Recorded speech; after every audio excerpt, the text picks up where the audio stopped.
Boa noite a todos. Boa noite. Vamos nós então estudar. Hoje, 18 de março de 2019, nós estamos reunidas para estudarmos a obra Revista Espírita. Hoje nós vamos começar o mês de junho de 1859, tá? O segundo ano. Nós vamos estudar hoje o músculo estalante. O que acontece?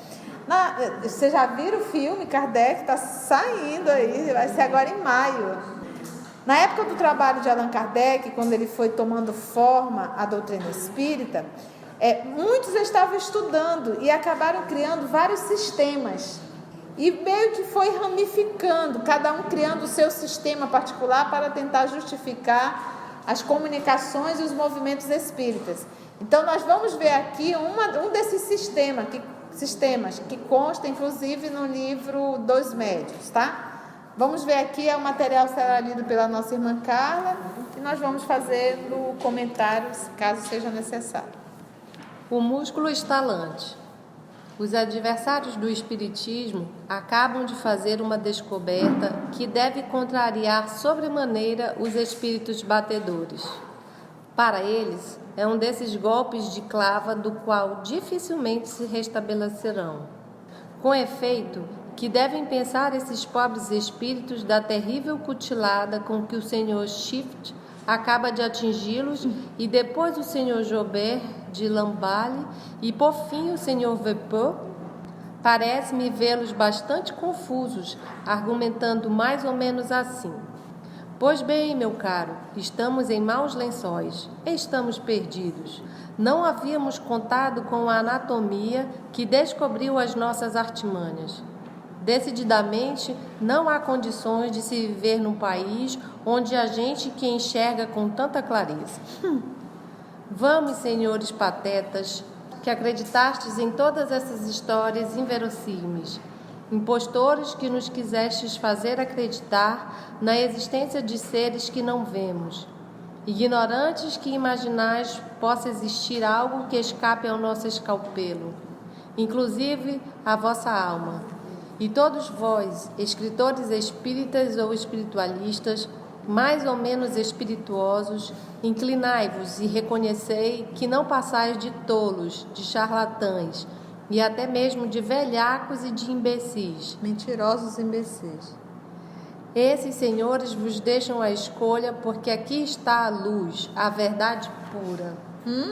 Tá sendo Isso é Kardec colocando o material que foi alguma carta publicada. Vamos ver aí, ó. Academia das Ciências, sessão de 18 de abril de 1859. Da contração rítmica muscular involuntária. O senhor Jobert de Lamballe comunica um fato curioso de contração rítmica involuntária do pequeno perônio lateral direito que confirma a opinião do senhor Schiff relativamente ao fenômeno oculto dos espíritos batedores. Abre aspas, vamos lá. A senhora X, de 14 anos, forte, bem constituída, desde os 6 anos é acometida de movimentos involuntários regulares do músculo pequeno perônio lateral direito e de batidas que são ouvidas por detrás do maléolo externo direito, com a regularidade do pulso. Aparecem pela primeira vez na perna direita, durante a noite, acompanhados de dor muito forte. Pouco tempo depois, o pequeno perônio lateral esquerdo foi atingido por uma afecção da mesma natureza, embora de menor intensidade. O efeito desses batimentos é o de causar dor, produzir claudicações e até mesmo provocar quedas.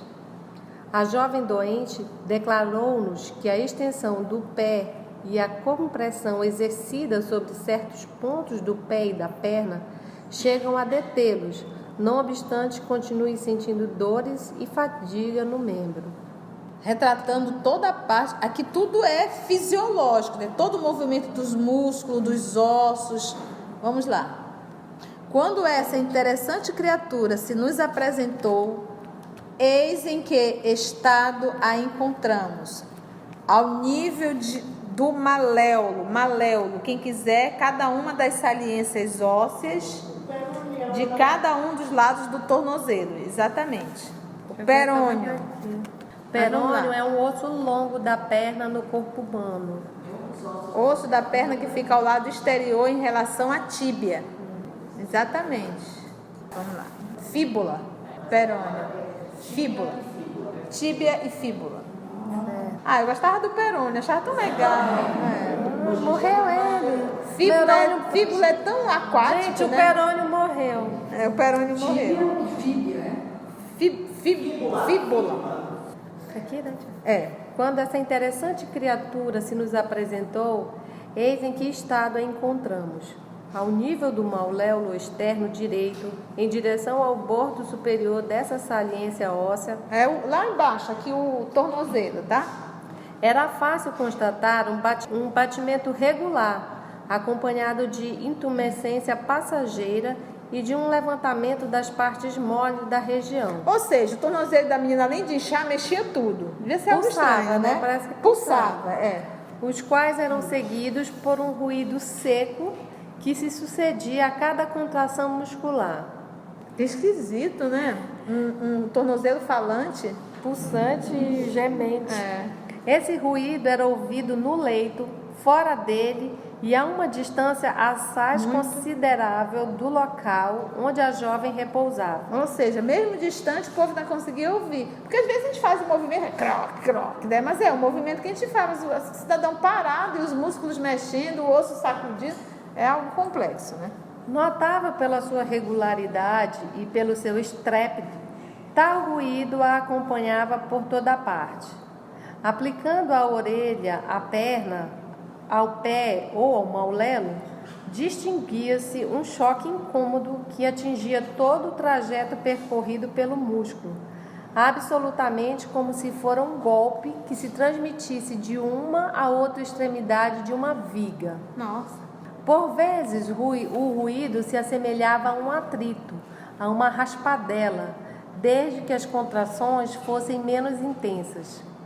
Esses mesmos fenômenos sempre se reproduziam, estivesse a doente em pé, sentada ou deitada, independentemente da hora do dia ou da noite em que a examinávamos. Se estudarmos o mecanismo dos batimentos produzidos, e se para maior clareza dividirmos cada batimento em 2 tempos, veremos que, no primeiro tempo, o tendão do pequeno perônio lateral se desloca ao sair de sua goteira, levantando necessariamente o grande perônio lateral e a pele. No segundo tempo, realizado o fenômeno de contração, seu tendão se relaxa e se movimenta na goteira, produzindo contra ela o ruído seco e sonoro de que acabamos de falar. Vamos ver essa goteira aí, se é lá da nossa casa. Olha, goteira aqui é a goteira mesmo, o conceito. Agora tinha que ver desse daí, né? Os termos da época, né? Repetia-se, por assim dizer, de segundo em segundo, e cada vez o pequeno artelho, que é o dedo, né? Sentia um abalo, e a pele que recobre o 5º metatarso era levantada pelo tendão. Cessava quando o pé era fortemente estendido. Cessava ainda quando se exercia pressão sobre o músculo ou a bainha dos perônios. Nestes últimos anos, os jornais franceses e estrangeiros têm falado muito de ruídos semelhantes a golpes de martelo, ora se sucedendo com regularidade, ora afetando um ritmo particular que se produziam em volta de certas pessoas deitadas em seu leito. Os charlatães se apoderaram desses fenômenos singulares, cuja realidade, aliás, é atestada por testemunhas dignas de fé. Tentaram relacioná-los à intervenção de uma causa sobrenatural, deles se servindo para explorar a credulidade pública. A observação da senhorita X mostra como os tendões deslocados, no momento em que retornam à goteira óssea, podem produzir batimentos sob a influência da contração muscular, anunciando assim, para certas pessoas, a presença de espíritos batedores. Exercitando-se qualquer pessoa, pode adquirir a faculdade de produzir à vontade semelhantes deslocamentos de tendões e batimentos secos que se ouvem à distância. Repelindo qualquer ideia de intervenção sobrenatural e notando que esses batimentos e ruídos estranhos se passavam sempre ao pé do leito dos indivíduos agitados pelos espíritos, o Sr. Schiff se interrogou se a sede desses ruídos não estaria neles próprios, em vez de se situarem exteriormente. Seus conhecimentos anatômicos levaram-no a pensar que bem podia ser na perna, na região peroneal, onde se encontra uma superfície óssea, tendões e uma bainha comum.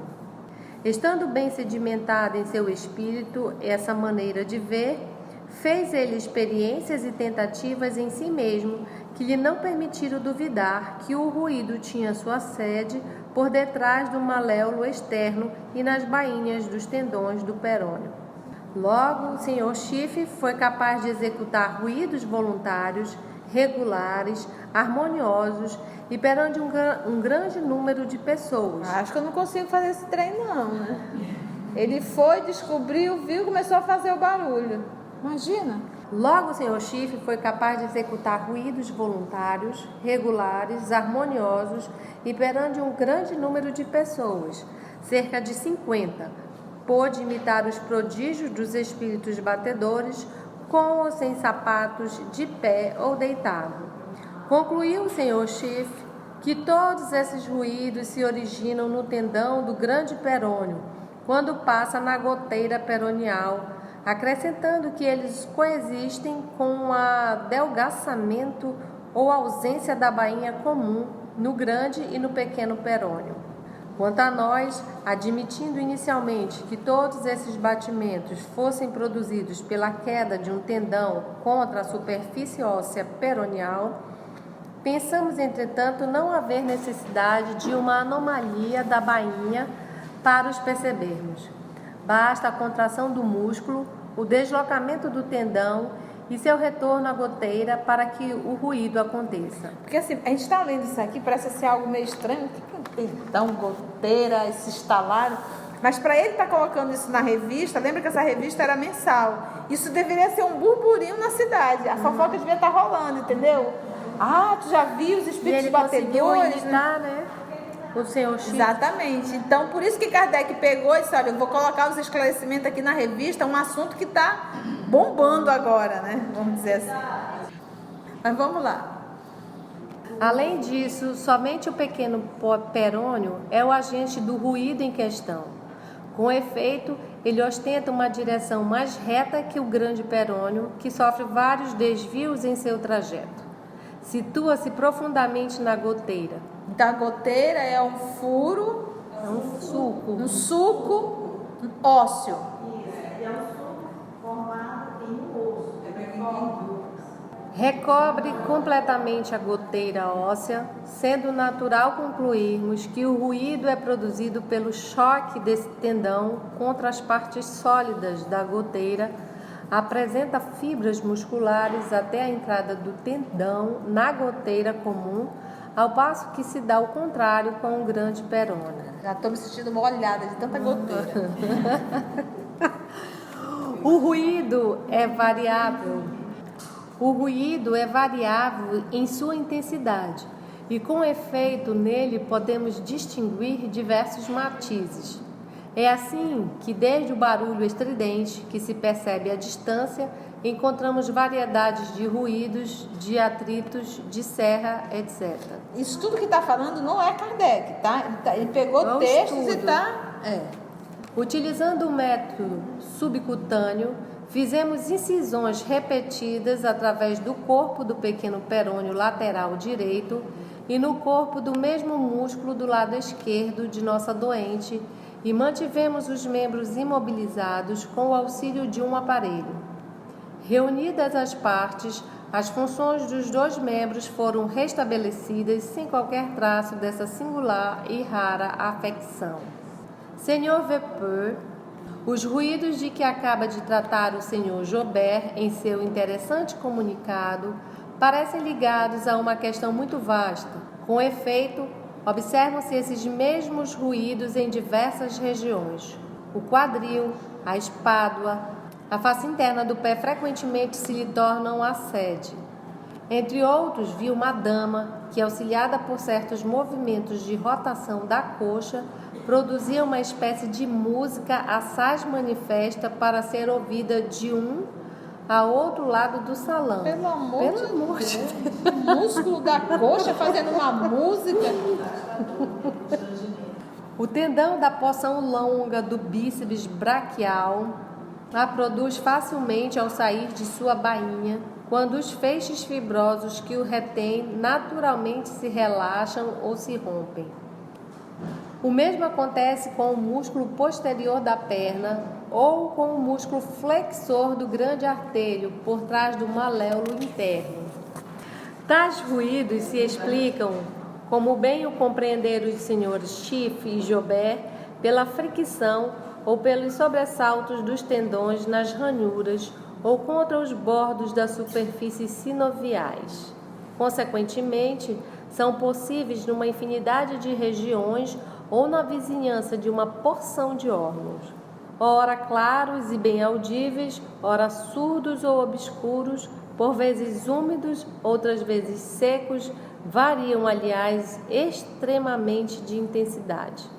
Esperemos que o exemplo dado a respeito pelos senhores Schiff e Joubert leve os fisiologistas a se ocuparem seriamente com esses vários ruídos e que um dia eles deem a explicação racional de fenômenos incompreendidos ou até aqui atribuídos a causas ocultas e sobrenaturais. Senhor Júlio Cloquet. Aí já é outra ideia, né?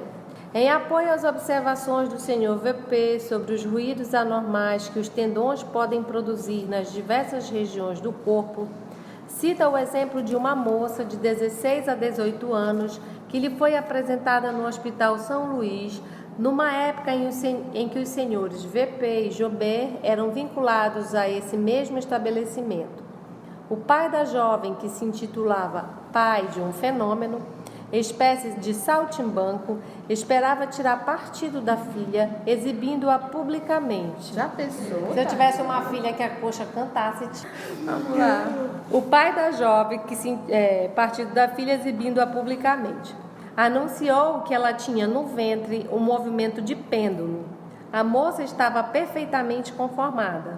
Por um leve movimento de rotação na região lombar da coluna vertebral, ela produzia estalidos muito fortes, mais ou menos regulares, segundo o ritmo de ligeiros movimentos que imprimia a parte inferior do tronco. Isso aí. Esses ruídos anormais podiam ser ouvidos perfeitamente a mais de 25 pés de distância e assemelhavam-se ao ruído das antigas máquinas de assar carne. Que máquina é essa? Eram interrompidos à vontade da moça e pareciam ter sua sede nos músculos da região lombo-dorsal da coluna vertebral.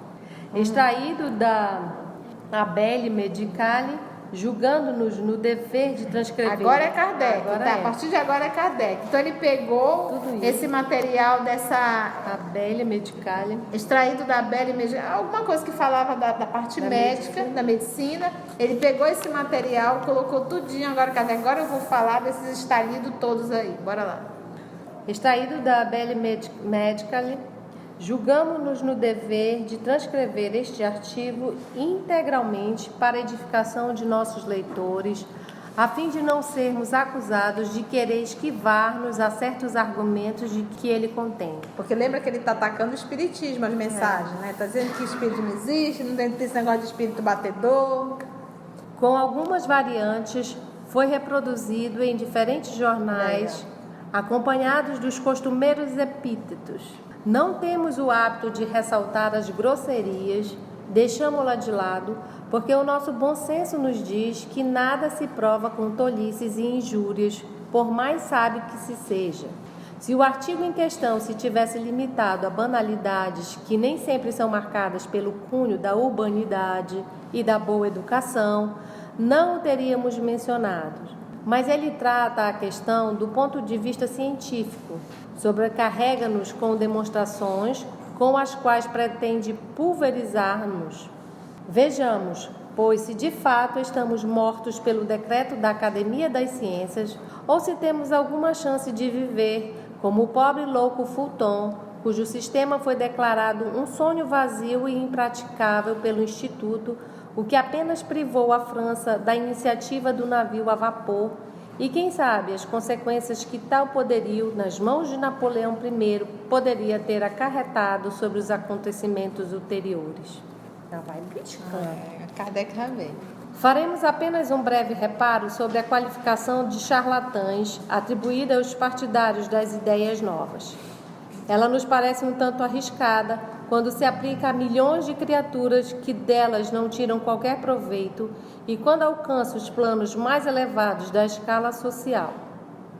Esquecem que o Espiritismo fez, em alguns anos, incríveis progressos em todas as partes do mundo, que não se propaga entre os ignorantes, mas no seio das classes esclarecidas, que conta em suas fileiras um grande número de médicos, magistrados, eclesiásticos, artistas, homens de letras e altos funcionários, pessoas às quais geralmente se reconhece algumas luzes e um mínimo de bom senso. Ora, confundi-los no mesmo anátema e remetê-los sem qualquer cerimônia para os hospícios é agir com excessiva prepotência.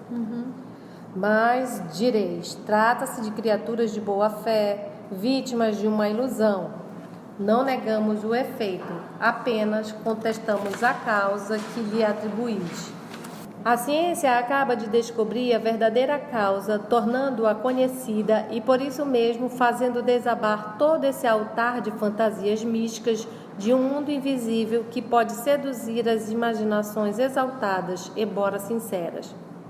Não nos vangloriamos de sabedoria, nem muito menos ousaríamos colocar-nos no mesmo nível de nossos honrados adversários.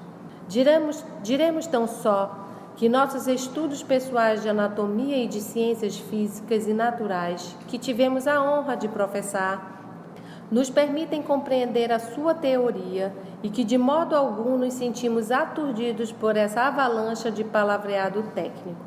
Os fenômenos de que falam são-nos perfeitamente conhecidos. Em nossas observações sobre os efeitos atribuídos aos seres invisíveis, tivemos o cuidado de não negligenciar uma causa tão potente de desprezo. Quando um fato se apresenta, não nos contentamos com uma única observação. Queremos vê-lo sob todos os ângulos, sob todas as faces, e antes de aceitar uma teoria, imaginamos se ela corresponde a todas as circunstâncias, se nenhum fato desconhecido virá contradizê-la. Numa palavra, resolve todas as questões. A verdade tem o seu preço. Admitis bem, senhores, que esta maneira de proceder é bastante lógica.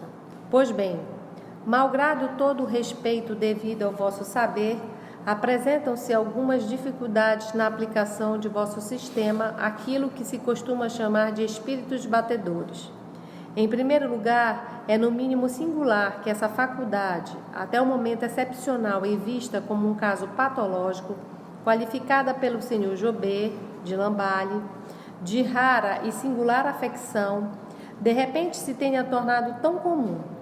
É verdade que o Sr. de Lamballe diz que todo homem pode adquiri-la pelo exercício. Lembra que ele falou que ele começou a fazer exercício, as pernas dele os pés, o tornozelo começou a estalar também? Aí Kardec disse, olha, tudo bem, pode até desenvolver. Olha só Kardec falando. Mas, como também afirmou que ela se faz acompanhar de dor e fadiga, o que é bastante natural.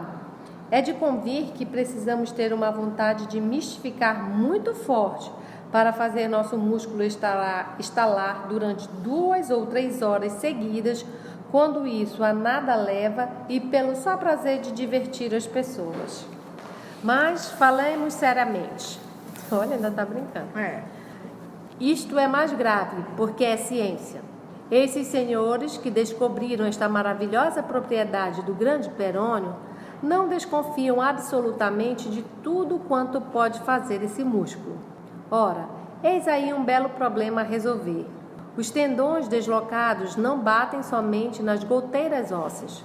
Por um efeito verdadeiramente bizarro, também vão bater nas portas, paredes e tetos. Ele está falando da mesa girante, né? Está sendo irônico. Ele diz assim, olha, porque o que acontece? Tudo que estava acontecendo nas mesas girantes, esses médicos, esses doutores se reuniram e decidiram explicar que tudo era resultado do corpo físico. Que era o tendão daqui, a gota não sei de onde, tal, que eu via de longe.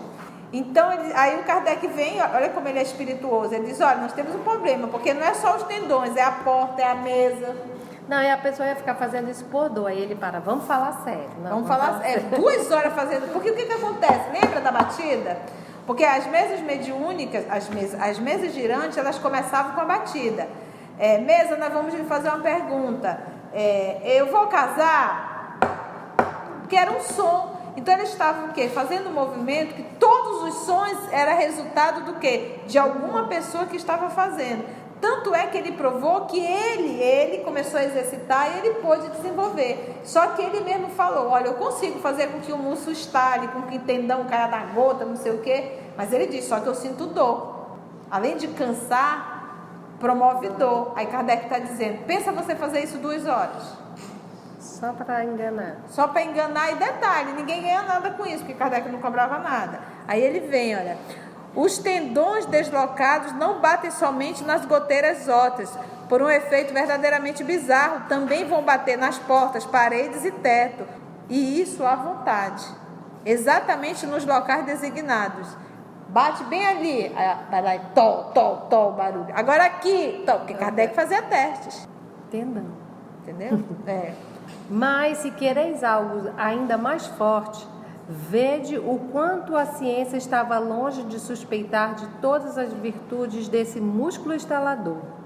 Ele tem o poder de levantar uma mesa sem a tocar, de fazê-la andar com os pés, de caminhar na sala, de manter-se no espaço sem ponto de apoio, de abri-la e de fechá-la. E julgai com que força, de fazê-la quebrar-se ao tombar no chão. Porque para que não percebesse que era uma imaginação do grupo que estava ali, o que a mesa fazia? A mesa suspendia, girava, ia até o teto. Às vezes ela vinha descendo assim calmamente. E às vezes ela ia e se direcionava a alguém. E às vezes ela fazia esse movimento, quando ela estava na altura, saltava e pum, que espatifava toda no chão. Para que se comprovasse que não era uma ilusão, e muito menos os músculos. O Kardec está debochando, ele está sendo irônico. Então, querer rotular todo o fenômeno mediúnico das mesas girantes, tentando justificar por um lado anatômico, aí é complicado, né? Pensais que se trata de uma mesa frágil e leve, como uma pena que a gente levanta com um sopro? Acordai, senhores.